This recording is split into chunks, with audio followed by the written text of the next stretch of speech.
Derek, that must have been witnessing something that was just showing what is totally wonderful about your team today.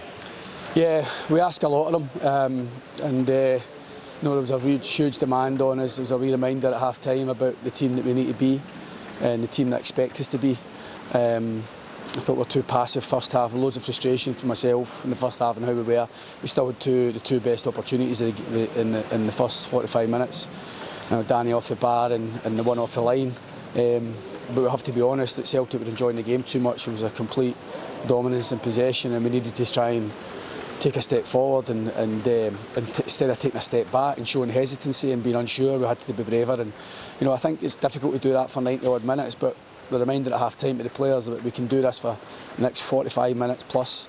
We needed to be ask more of ourselves, demand more of ourselves, be braver, and we tried to just go right up against them and stop them playing, and I thought we rattled them. We had some really good moments and concerted pressure, but we never get the goal coming for it.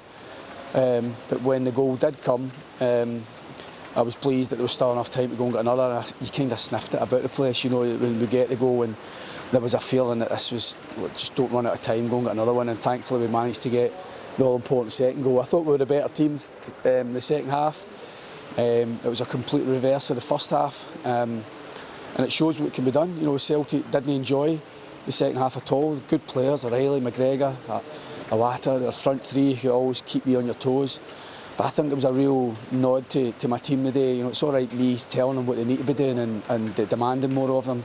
They're still the ones that need to go out and set about the task, and set about it they did. And a wonderful second goal as well. And Matty Kennedy, his first goal for Kilmarnock. I know, it's quite unbelievable that, to be honest. I had a good chat with Matty during the week. And when he missed out playing at Pittodrie during the week, which wasn't easy for me, leaving him out, going back to his old team. But I do think the impact he had when he came on at Pittodrie, I go as far as to say that if he'd come off the Aberdeen bench when he did, then he might have won the game for Aberdeen. He was so good when he came on, really positive. And the system went for him today, and I've said to him that regardless of what system we pick, regardless of where we're playing, home or away, that his level of performance needs to be better and needs to be where I know it can be to play in any team I pick. And I think his reaction has been different class. I thought he was very good today. I thought him and Danny really carried the fight second half and got us up the pitch brilliantly. But it would be wrong to single anybody out. Great for Matty to score a goal. Wide players need to be scoring goals. Obviously we've been heavily reliant on Danny for a period of time doing that, goals and assists. And Matty joined in the day, and I'm so pleased for him because he's such a good boy. He's very harsh on himself at times, but he really had. You have to have confident players. It's not just about stopping Celtic. I mean, everybody's talking about stopping Celtic, and it wasn't a big part of it. But you've still got to settle and make good decisions and show you can play as well. And that for me was kind of really relevant in the second half. I thought we had some really good moments of play as well. Was plenty of effort and plenty of bravery. And that's your second win over Celtic this season. What can that do for the confidence of the players?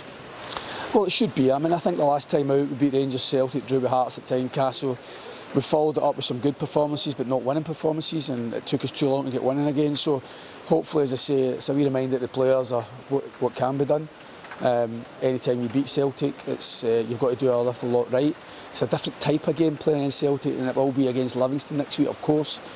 But the end result is still to win the game, regardless of how you do it. So I think in terms of confidence, I think we should be fine on that side of it. We've picked up a couple of injuries, and hopefully we'll get a couple back this week for Livingston, like Joe Wright and Kyle McInnes. But the good thing for us, even though we've got a few injuries, that we've got a squad that we feel can answer up and give us different ways to win games. And as I say, next week we'll have a different challenge to win a game at Livingston, but we've still got to see the importance of it's the same 3 points as it was today. And it's good that we jump a place. I like where we are in the league.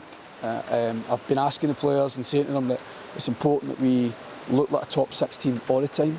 We certainly looked at that today.